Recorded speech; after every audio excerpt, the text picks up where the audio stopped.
Okay, so good morning, good afternoon, good evening, ladies and gentlemen, once again. As you know that in continuation to our Outstanding Security Performance Awards India, which were recently held in the month of August, virtually in association with BW Business World and media partners BW Security World, BW Defense, BW Police World, and Security Link India. We are continuing here with the panelists as we had a extremely positive response and the audience wanted to hear each of the panelists more and more.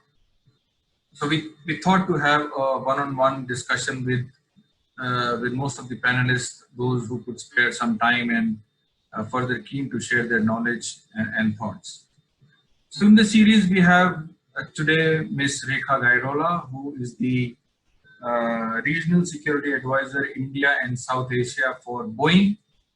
And Rekha, you're most welcome here. And as we discussed after the OSPA's awards and the panel discussion the other day, that the audience wanted to hear more of you and all the other panelists.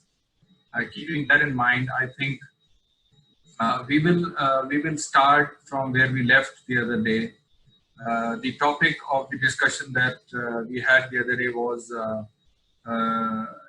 best practices during COVID-19 and some success stories. So I think I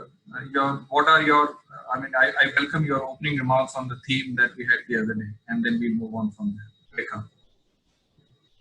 Yeah, thanks, Rajiv, for inviting me for yet another not the panel discussion, but sort of a one-on-one discussion, but continuing from where we left earlier.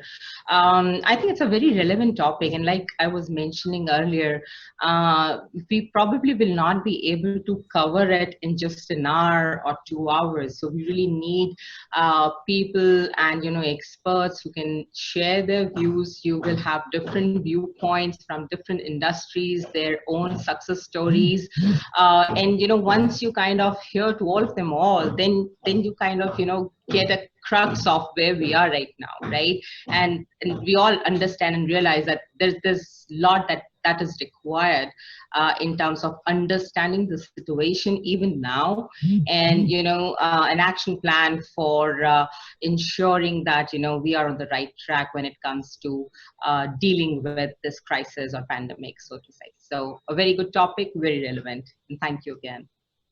Thank you so much for your opening remarks. So share with us in your organization or in the corporate sector, what do you think some of the best practices that perhaps your organization has adopted, or anywhere, maybe worldwide, you can share the experience worldwide. So what do you think are the best practices that the world should know?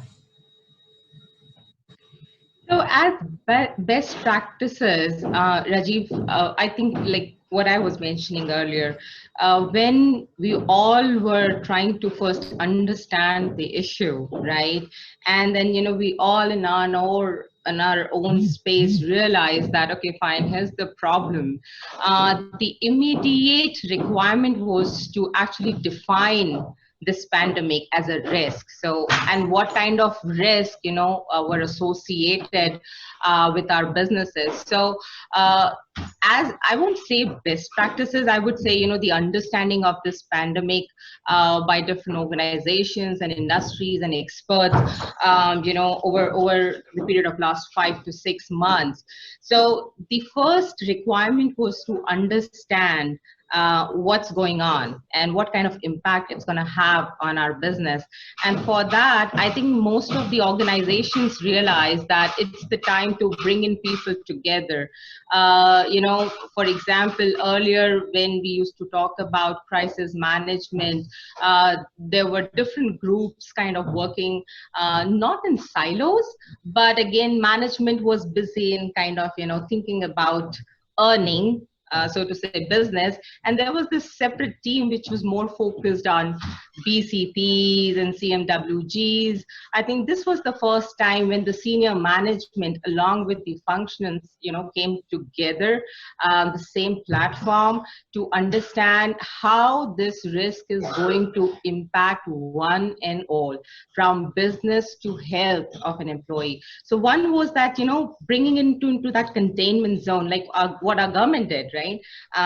Declaring containment zones. So the declaration of containment zones into business environment, saying that, okay, fine, looks like we have to close our offices or our sites and all that stuff.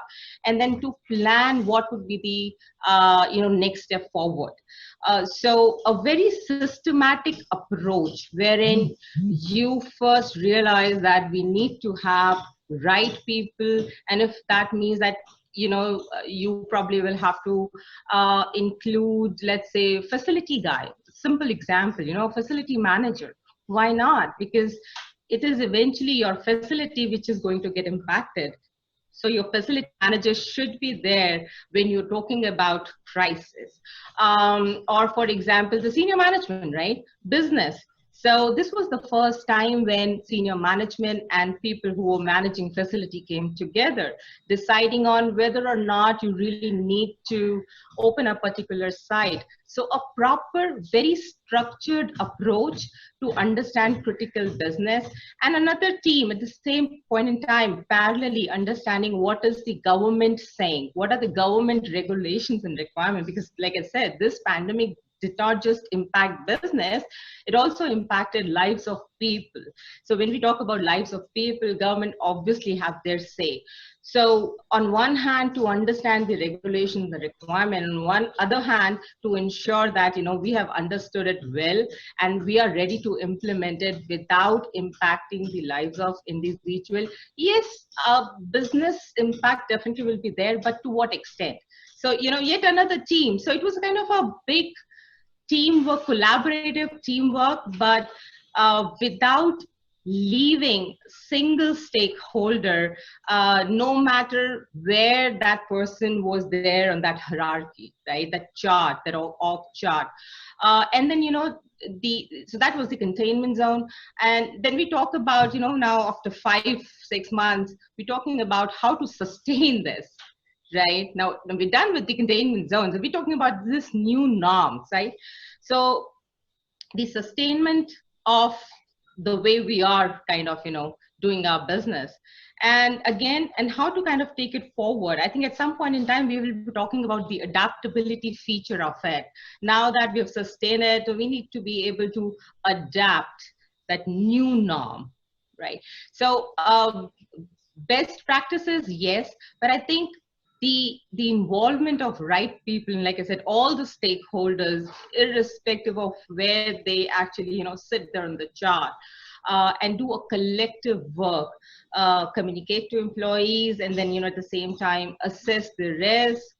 That was what was needed, and I think most of the companies in the industries, they are doing the same way. Thank you so much. Very insightful, very insightful, Rekha. So if you have to compare, or if you have to differentiate between pre-COVID era and now, or post-COVID, I mean, do you think that these are three different times? One is pre-COVID time, one is during COVID time, and perhaps one is the post-COVID time. So is there a difference? Do you consider these three different times? And what do you think has changed, or what will change? Oh, completely. That's quite evident. Everything has changed. So, so yes, it's kind of pre-COVID era, during COVID, and I won't say post-COVID. We are still in the same era, but I'll kind of put it like this. So you asked me this question: what has changed? There's so many things which changed, but then I'll just kind of touch upon few aspects, and I hope that these aspects will provide a better coverage. So because it was a pandemic, it was a crisis-like situation, and like I was mentioning, all the companies and organizations, they talk about BCPs and the crisis management. So that is to analyze a threat and to understand if and how well are we prepared to respond to a particular threat.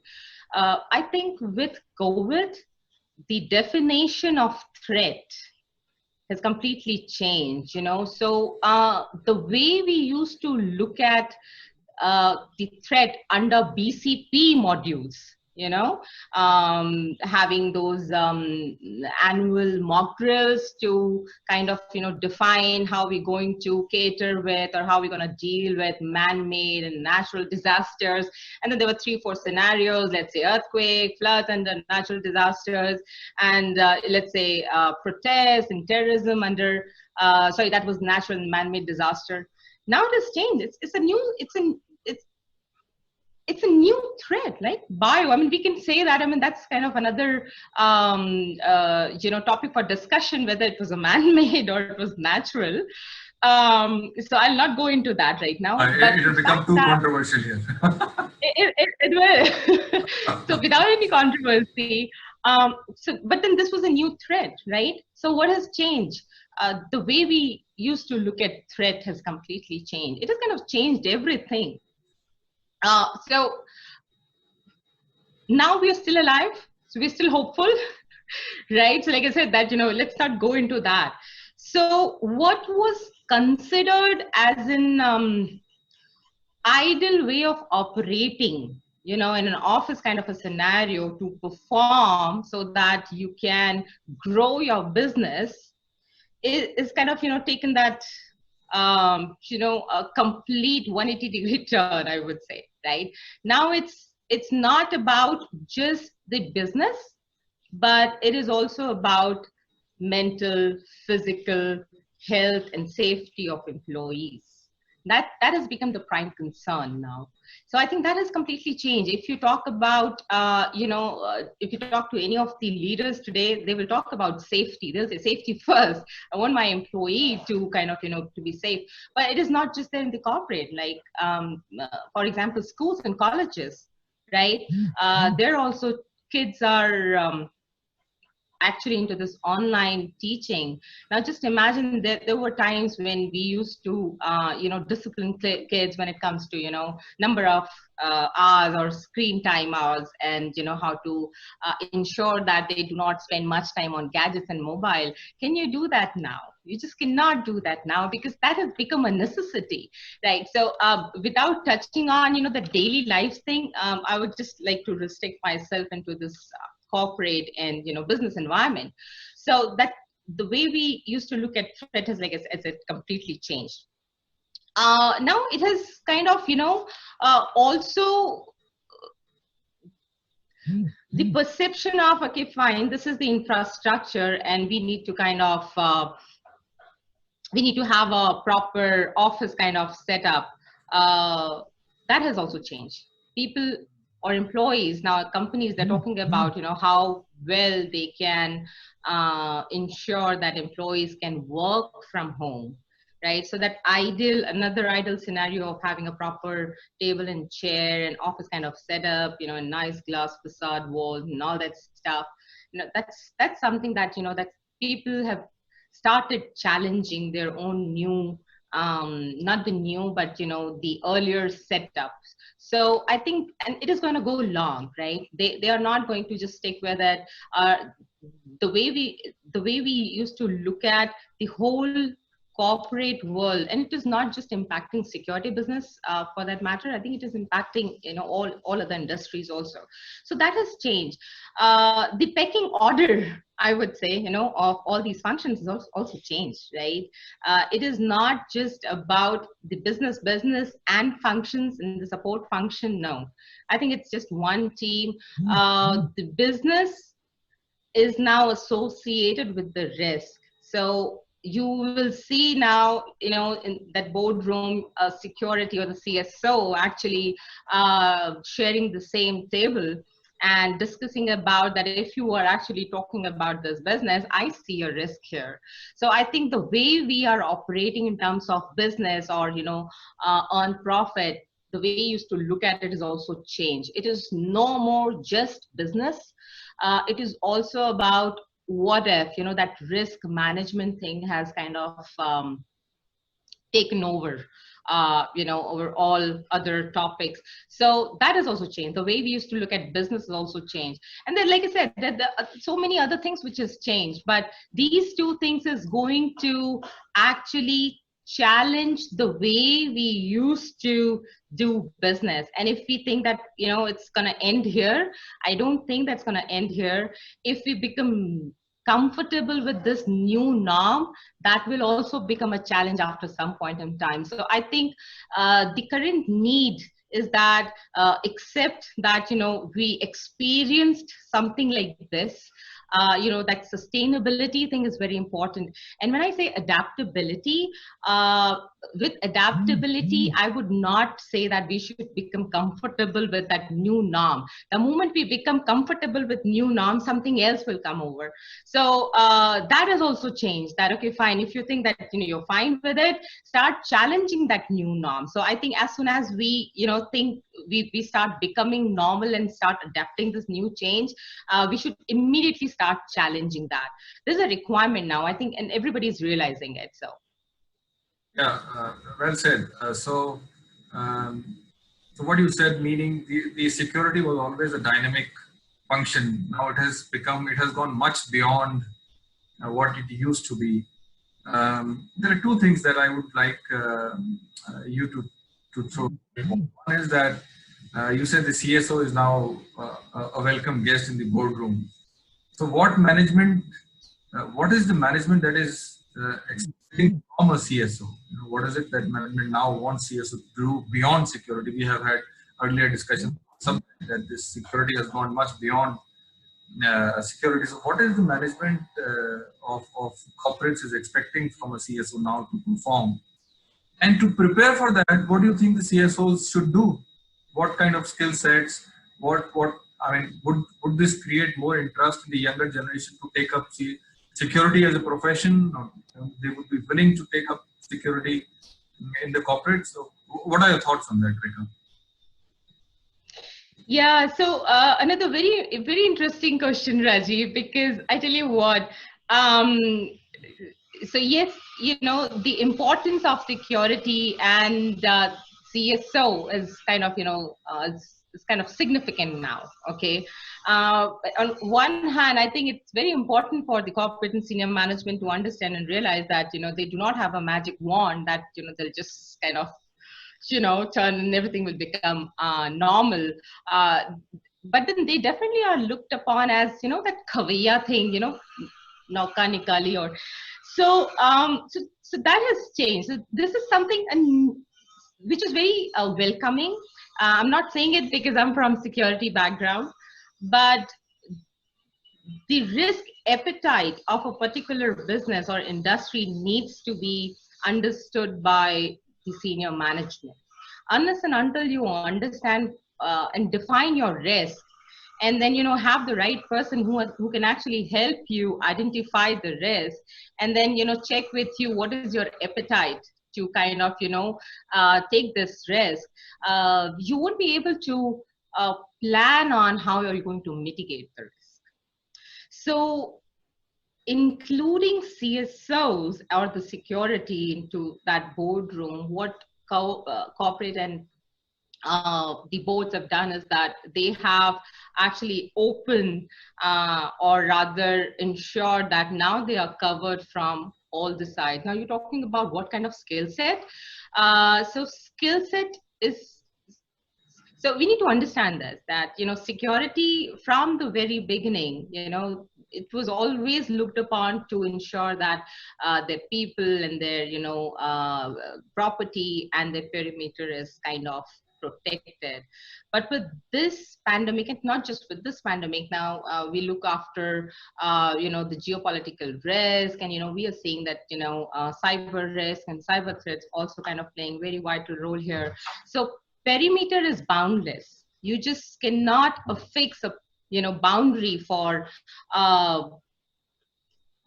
threat perception here, that okay fine, this is the perimeter, okay fine, so inside this perimeter this is what we need to ensure, and if security is going to take care of this length and breadth, we are good. No, that's not the thing right now.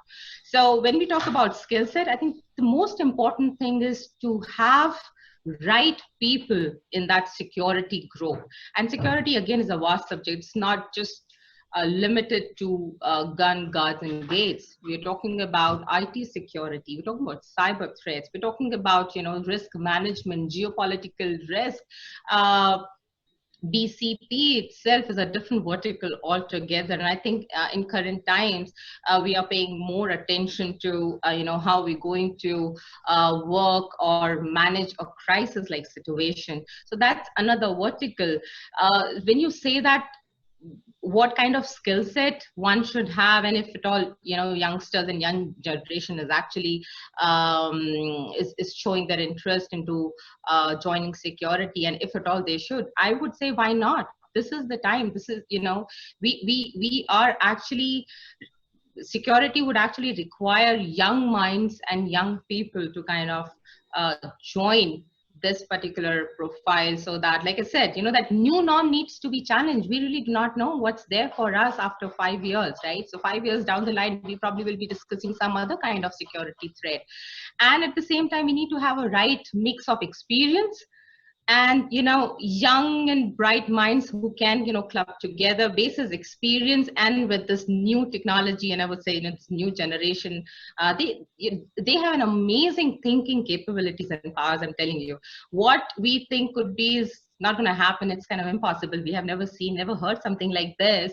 That probably will become a reality after let's say 5 years or 10 years down the line. So this is the time when youngsters should really think about opting a career into security. It should not be, as I remember I think 10 years ago, a decade ago, people used to say that it's not a chosen line of career, right?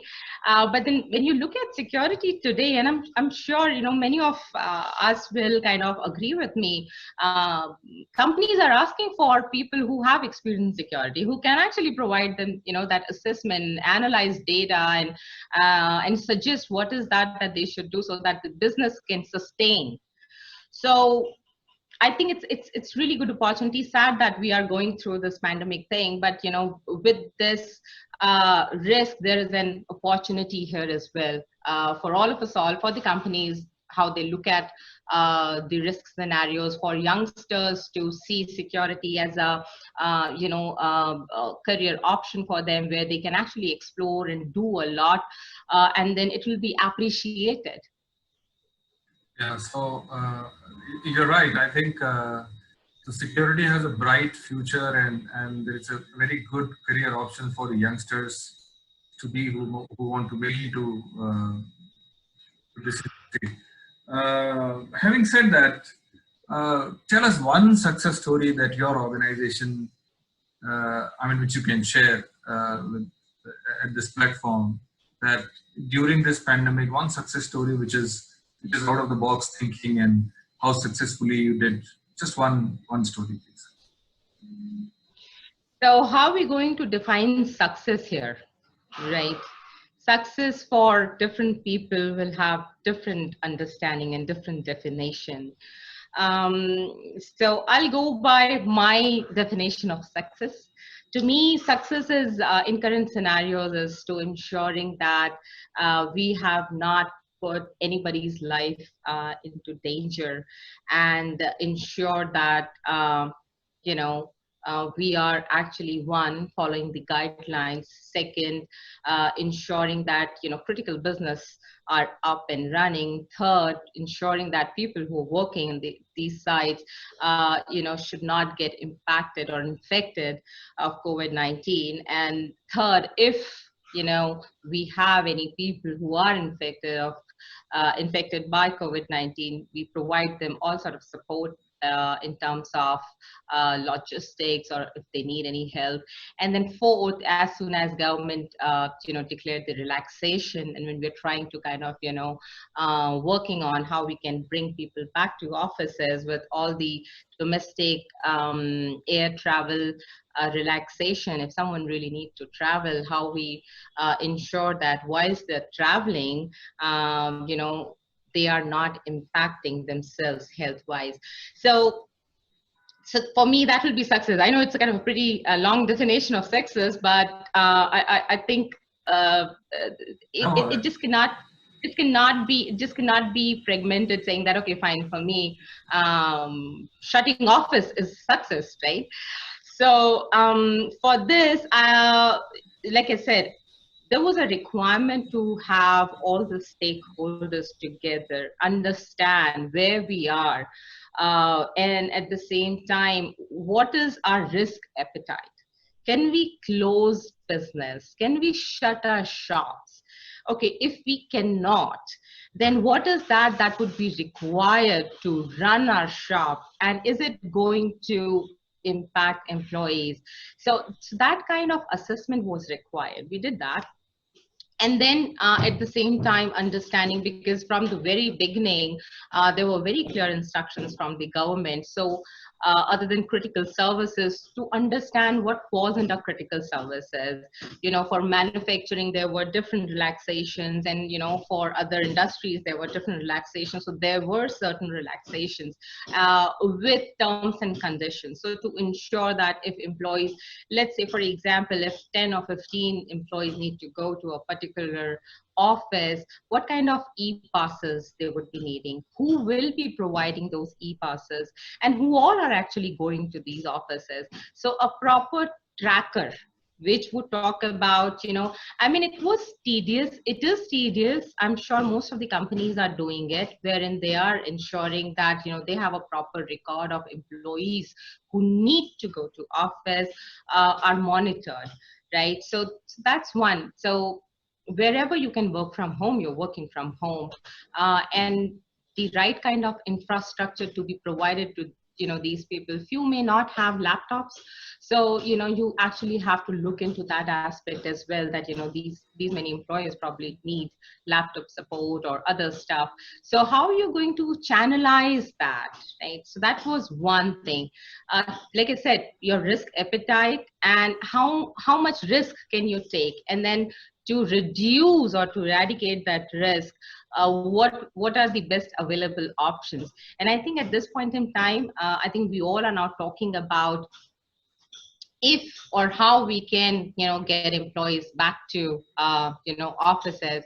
So I would say for me and for everyone who think that it's more of understanding this COVID-19 thing, we all are referring to different parameters. One definitely is the statistics of COVID-19, right? Different states, they have different figures, the mortality rate, the death rates, number of cases, and the kind of relaxation that government has provided.